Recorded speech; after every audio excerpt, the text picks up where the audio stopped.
Boa noite a todos. Nessa noite fria, nessa noite gelada, mas que a gente possa ouvir uma reflexão do Cristo para aquecer o nosso coração, para aquecer a nossa alma. Agradeço sempre a Marinês pelo convite da gente poder estar aqui, conversar um pouquinho. Então, eu quero começar com esse livrinho aqui, ó, Gotas de Esperança, que diz assim: tudo que existe tem uma razão. Parta deste princípio.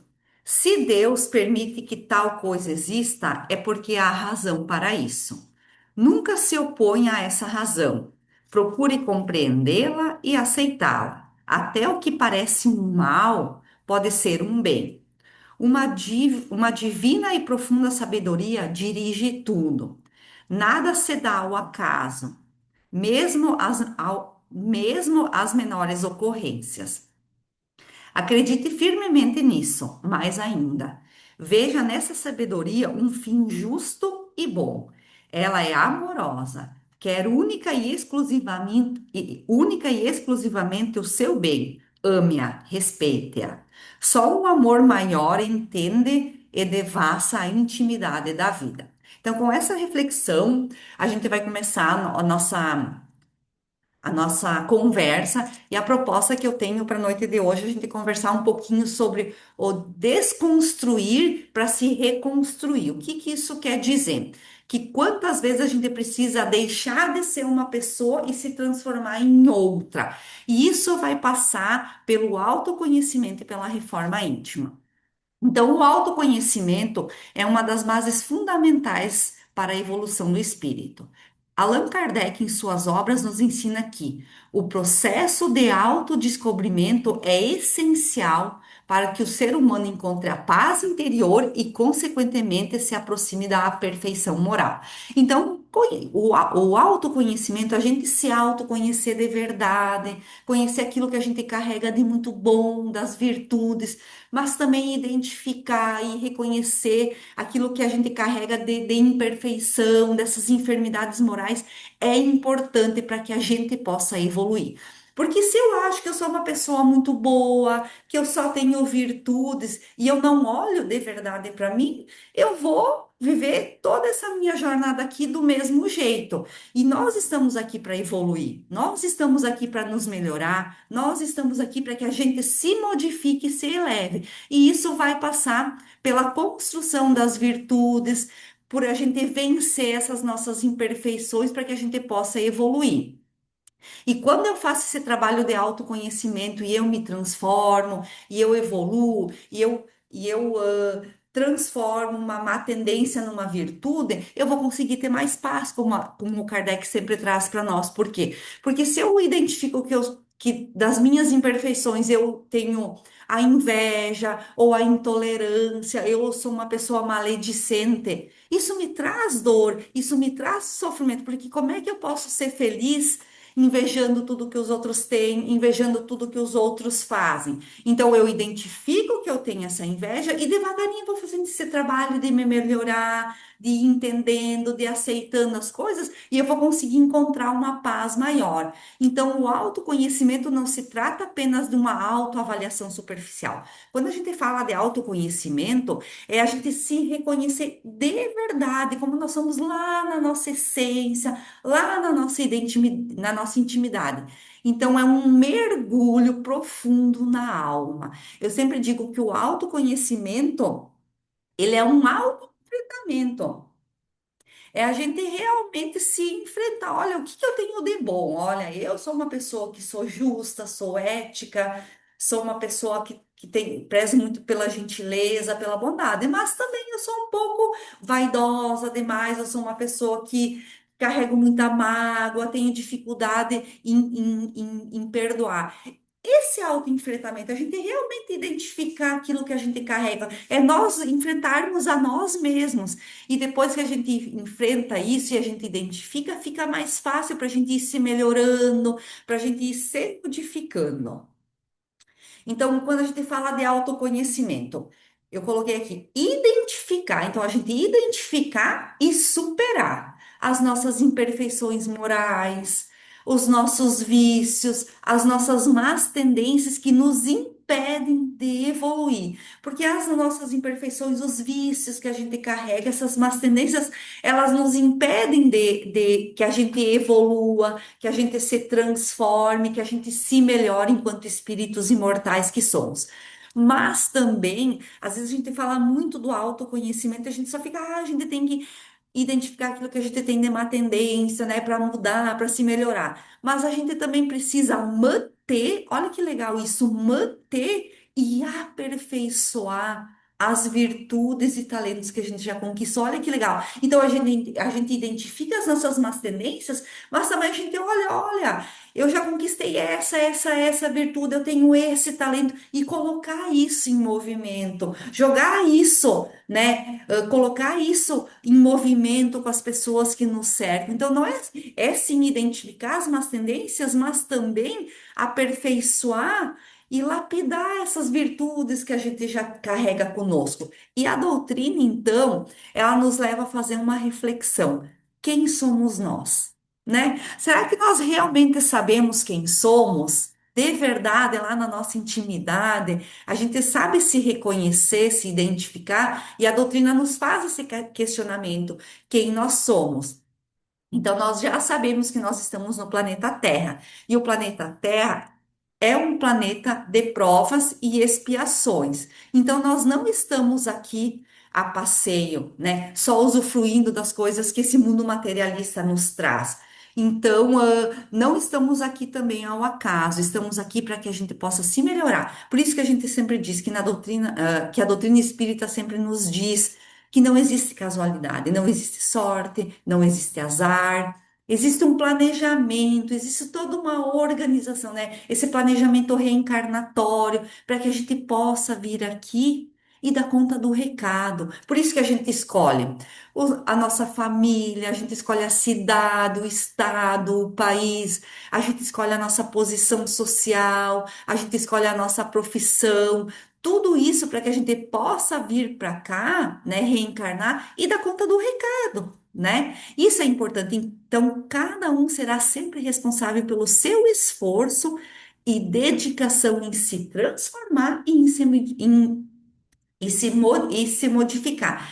E Deus, né, o Pai, que é amor, que é bondade, que é misericórdia, ele vê o nosso esforço em querer ser melhor, ele vê o nosso esforço que a gente está lá se dedicando em querer progredir, em ser uma pessoa melhor, ele vê as nossas reais intenções que a gente tem, né? Às vezes a gente tenta, ele está vendo lá a nossa intenção de querer, né, ser melhor, vencer uma má tendência.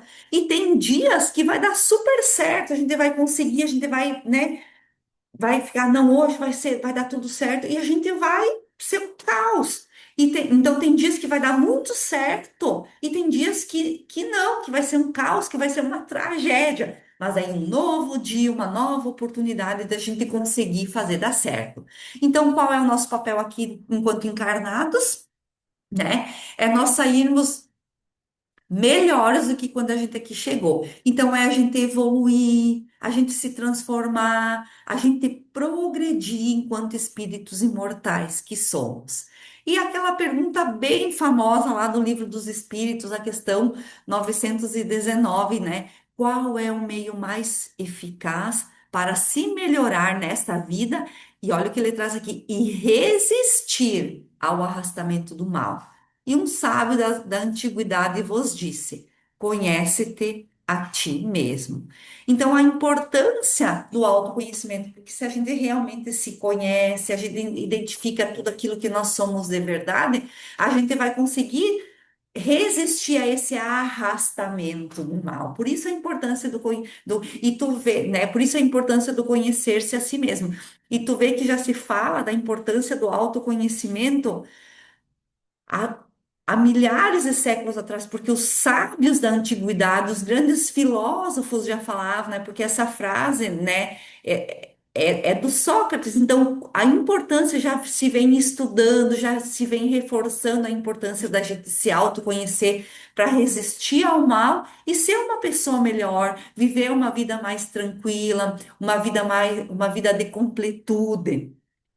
Então, uma vantagem que nós espíritas temos é que a gente entende que a vida ela não se encerra com a morte, que a vida espiritual existe. Então, o que que é? E isso é uma coisa muito boa que nós espíritas ou aqueles simpatizantes da doutrina têm, que a gente sabe que a vida não acaba com a morte do corpo biológico, né? Que o espírito continua, que vai ter outras encarnações. E quando a gente sabe disso, a gente começa a fazer escolhas melhores, a gente começa a optar quando a gente tem essa consciência, né, que as encarnações, elas são solidárias, que o que eu fiz numa existência, se eu não respondi nela, eu respondo numa próxima. A gente começa a ter um ganho de consciência e a gente começa a fazer escolhas melhores, escolhas mais elevadas, escolhas mais edificantes. Então, uma pergunta assim que a gente pode se fazer: será que a gente se autoconhece? Sim ou não? Ah, eu sou a Marielle, tenho 46 anos, sou professora, gosto de fazer atividade física. Isso não é o autoconhecimento, isso são situações superficiais. O autoconhecimento que a doutrina traz para nós é aquele autoconhecimento da gente realmente saber por que que a gente age dessa forma em determinada situação, por que que a gente reage daquela forma naquela situação, quais são as nossas emoções, quais são os nossos. Isso é o autoconhecimento, da gente realmente se conhecer quem a gente é lá na nossa intimidade, lá na nossa essência. E muitas vezes a gente não quer isso, né? Porque daí, quando eu não me autoconheço, eu acho que eu sou uma pessoa maravilhosa, o que que acontece? Eu sempre vou ter as justificativas. Ah, eu fiz isso porque fulano me fez aquilo. Eu reagi dessa forma porque aconteceu determinada situação. E a gente vai colocando a culpa e as justificativas no outro, ou em outras situações a gente não coloca, e a gente não analisa, e a gente não reflete a nossa parcela de culpa naquilo que está acontecendo. E a Joana, então, a Joana de Ângeles, parafraseando Jung, nos diz que nós podemos ser comparados a um iceberg. E por que que ela traz isso para nós? Porque quando a gente vê um iceberg, eu nunca vi pessoalmente, né? Mas assim, pela televisão, enfim, na internet, ele tem uma pontinha, né? Uma ponta, né? De gelo que fica para fora. Mas a sua maior parte, ela está imersa no mar, ela está escondida. E a Joana diz isso, que o que nós sabemos de nós é só uma pontinha. A nossa maior parte, né? Quem nós somos de verdade, está escondido lá e que muitas vezes a gente não olha, que a gente não quer saber, né? E é muito verdade isso. A gente só então pode melhorar, só vai transformar aquilo que a gente tem consciência. Então, se eu acho, como eu falei antes, que eu sou uma pessoa muito boa, que eu sou uma pessoa maravilhosa, que eu sou uma pessoa cheia de virtudes, e eu não olho para as minhas imperfeições, eu vou retornar ao mundo espiritual como eu cheguei, né? Então, a gente precisa fazer esse trabalho de autodescobrimento, de autoenfrentamento, esse despertar da consciência para dentro de nós e ver aquilo que a gente tem de muito bom, que a gente carrega, que a gente já construiu, né? Reforçar, lapidar ainda mais, mas olhar e identificar. Eu sou uma pessoa maledicente, eu sou uma pessoa que carrega muita mágoa, eu sou uma pessoa que tenho muito orgulho ainda comigo, e olhar para isso e a partir dessa consciência ir transformando e me melhorando dia a dia. Por isso que a gente diz assim, que no processo dessa melhoria, dessa modificação, a gente vai deixando de ser uma pessoa e vai se transformando em outra. Por isso que a gente diz que a gente não é. A gente está. Então, eu não sou a raiva, eu estou a raiva. Eu não sou o ódio, eu estou o ódio. Eu não sou a inveja, eu não sou a inveja, eu estou a inveja. E quando a gente entende isso, começa a ficar mais fácil, que a gente não é, que a gente está. Então, quando a gente tem essa consciência, o que que acontece? Começa a ficar mais fácil. Só que o que que a gente precisa para mudança? A gente precisa querer mudar, a gente precisa se esforçar, a gente precisa se dedicar, né? Porque toda mudança exige empenho, exige dedicação.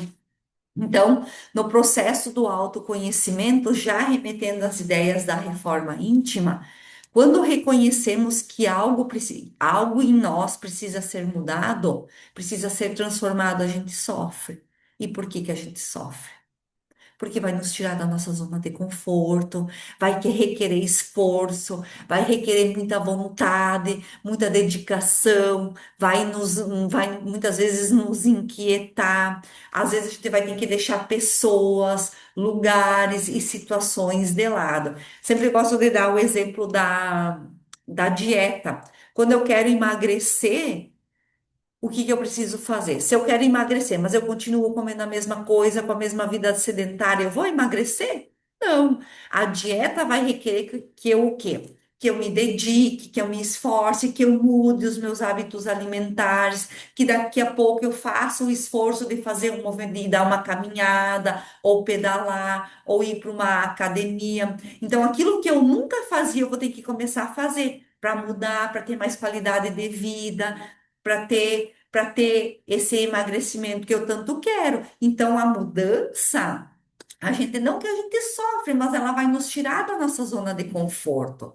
Então, toda mudança ela necessita de um processo, não é do dia para a noite, nossa, amanhã eu vou acordar e vou ser uma pessoa que vai perdoar. Não é assim, a gente não, eu sempre digo que a gente não vira anjo da noite para o dia, né? Vou dormir, vou acordar. É um processo. Às vezes a gente consegue, daqui a pouco a gente recai de novo, porque às vezes tem imperfeições que a gente carrega conosco há quantas encarnações, que estão muito fortes, que estão muito enraizadas lá na nossa intimidade, lá no nosso espírito.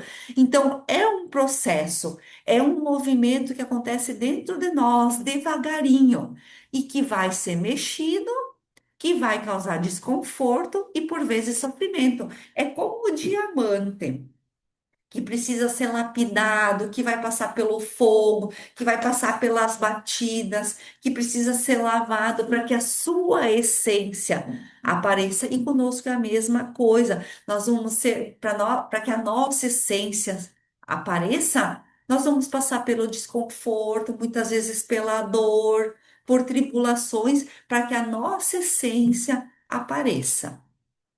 Então, quem nós somos? Né? Se a gente se perguntar quem a gente é, então, nós somos o quê? A soma dos nossos pensamentos, dos nossos sentimentos, das nossas emoções, das nossas palavras e das nossas ações. Nós somos a totalidade de tudo isso. Então, quem nós somos? Somos pensamento, somos sentimentos, somos emoções, somos palavras e somos ações. Nós somos tudo isso.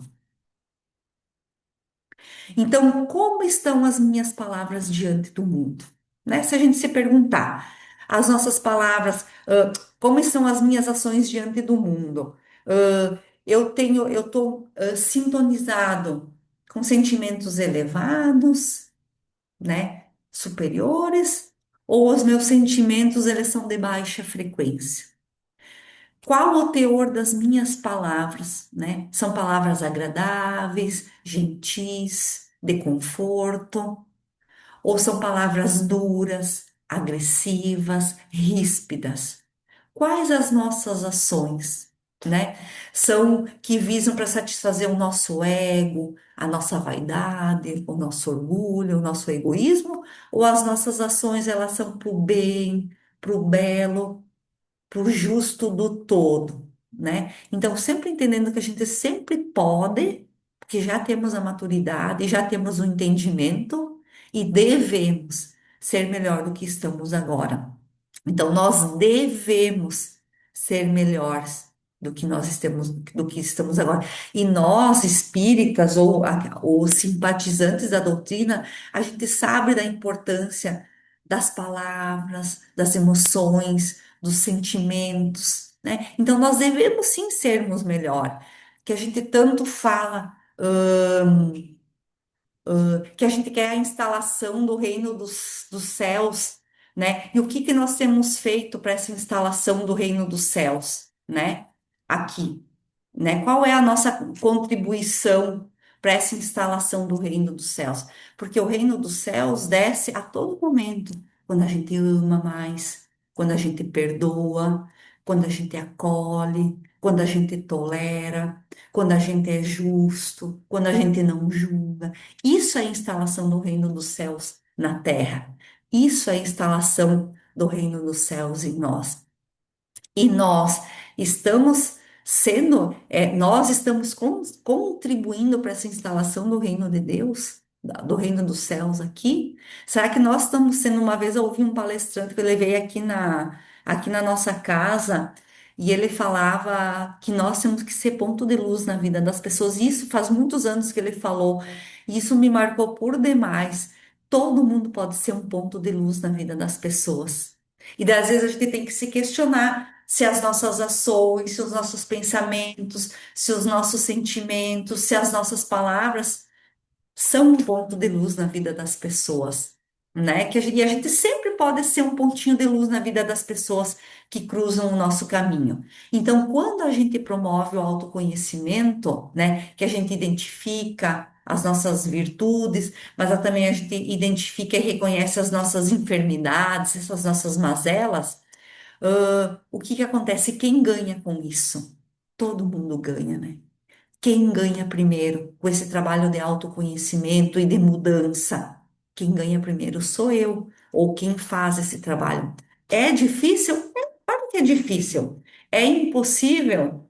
Não, não é impossível. Requer esforço, requer vontade, requer intenção, né? Mas é possível. Quando é possível? Isso é o legal. Eu posso começar agora, não preciso nem preciso esperar o amanhã. Eu posso começar o meu trabalho de autoconhecimento e mudança agora. Jesus fala, né? Orai e vigiai. Então, o que orar? Orar é essa conexão com o mundo espiritual, né? A oração é essa ferramenta tão importante que muitas vezes, quantas pessoas perderam essa conexão com o Pai, né? Com as esferas superiores, né? E vigiar os nossos pensamentos, o que estamos pensando, vigiar os nossos sentimentos, né? Observar as nossas palavras, né? Então, vigia os teus pensamentos, vigia os teus sentimentos, as tuas atitudes com o próximo, né? Quais são as nossas atitudes com o nosso irmão, com o nosso semelhante, né? Vigiar o que a gente tem feito da nossa vida, né? Como tem sido a nossa conduta, como tem sido a nossa maneira de viver, né? Condiz com aquilo que o mestre né, que condiz com aquilo que Jesus veio e exemplificou para nós, a nossa conduta de vida, a nossa vivência aqui, né? Vigiar o que a gente tem pensado e falado, né? Vigiar as nossas emoções, né? Hoje tanto se fala da saúde mental, né? A gente precisa mesmo cuidar tudo isso, né? E a oração sentida, né? A oração ela cria esse padrão vibratório que faz com que a gente alcance essas esferas superiores e tem tantas pessoas desconectadas do Pai, né? Então que a gente reforce a nossa conexão, a nossa busca, o nosso contato com o Pai. Então, o autoconhecimento é esse diagnóstico, né? Eu vou identificar tudo aquilo que eu tenho de imperfeição. E a reforma íntima, então, vai ser o tratamento, né? É como uma casa. Eu não vou destruir toda a casa, eu quero fazer uma reforma da casa, eu não vou mexer em tudo. Primeiro, eu vou fazer o diagnóstico. Eu preciso mudar a parte elétrica, preciso pintar e preciso trocar algumas aberturas. Eu identifiquei, então eu fiz o trabalho de autoconhecimento. É exatamente assim conosco. Eu vou identificar aquilo que eu preciso mudar. A reforma íntima é, eu identifiquei a parte da fiação, vou chamar o eletricista. Preciso pintar, vou chamar o pintor. A reforma íntima é a mão na massa. É devagarinho a gente ir transformando essa nossa imperfeição numa virtude. Então, vamos sim aproveitar a oportunidade da reencarnação para promover o nosso processo de autoconhecimento, esse autoenfrentamento, né? E o processo da reforma íntima, que é a mão na massa, é eu ir lá e me melhorar, é eu ir transformando a minha imperfeição numa virtude, de reformar aquilo que não tá legal, né? Que nos gera dor, que nos gera sofrimento, e desenvolver essas virtudes, que são flashes que estão em nós, mas que às vezes estão adormecidos e amortecidos. Então, promova o teu autoconhecimento. Reflitamos o que a gente tem feito da nossa vida, né? Sempre tendo como exemplo o Mestre Jesus, que estava aqui encarnado e nos mostrou, né, como nós devemos nos comportar, como nós devemos viver a nossa vida. A gente pode esconder de todo mundo, menos de nós mesmos e de Deus. Então, quem nós somos lá na nossa essência, a gente pode esconder de todo mundo, mas de nós não escondemos nem do Pai, né? Porque o Pai nos conhece melhor do que nós.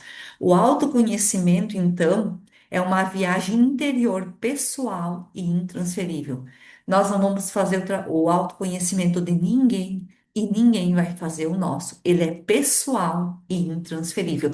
Cada um vai ter que olhar para si. Cada um vai ter que olhar para a sua vida, para as suas virtudes, para as suas imperfeições e fazer esse trabalho, porque ele é intransferível. Devemos Essa frase é muito boa e eu gosto muito, que nós devemos ser estudiosos de nós mesmos. A gente tem muita facilidade em falar da vida do outro, né? Mas o que nós realmente precisamos é estudar a nós mesmos, né? É importante, é muito importante que a gente estude a nós mesmos. E para finalizar, então, Santo Agostinho deixou, é muito conhecido, mas ela vem bem de encontro, deixou eternizada uma lição de sabedoria cada vez mais útil nos dias de hoje. Recomendava que ao final de cada dia nós deveríamos recordar tudo o que nos aconteceu, recapitular o que fizemos de bom ou de ruim, de forma imparcial. Deveríamos refletir onde acertamos, onde erramos, onde nos omitimos, aonde fomos úteis ou não. Nesse flashback do dia, resgataríamos não só o que fizemos, mas também o que pensamos e sentimos. Uma reflexão sábia que nos leva ao exercício do autoconhecimento. Então, façamos essa dica, né, que o Santo Agostinho nos deixou e façamos sempre quando vamos deitar o que fizemos de bom, onde nos equivocamos, aonde nos omitimos, quais foram ao longo do dia as nossas emoções, os nossos sentimentos, o que falamos, por que falamos e as ações que fizemos. E isso vai nos dar um caminho, vai nos dar um norte, vai ser uma bússola para que no novo dia a gente possa fazer escolhas melhores, escolhas mais elevadas. E assim, devagarinho, a gente vai evoluindo e se transformando, né? Chegando, né, para que a gente possa retornar lá no mundo espiritual um pouquinho melhor do que quando a gente aqui chegou, né? Então, finalizando, quem se sentir confortável quiser fechar os olhos, né? Pedimos toda a proteção do Mestre, que ele nos oriente, que ele nos intua sempre, que possamos fazer melhores escolhas, que possamos olhar para dentro de nós, que possamos reconhecer tudo aquilo que carregamos conosco, tudo aquilo que acertamos, mas que também tenhamos a humildade em reconhecer as nossas imperfeições e que com esforço, com boas intenções possamos melhorar. Que o nosso anjo protetor nos intua, nos guie, nos orienta e nos proteja. Que tenhamos um bom resto de noite e um bom final de semana. Que assim seja. Muito obrigada.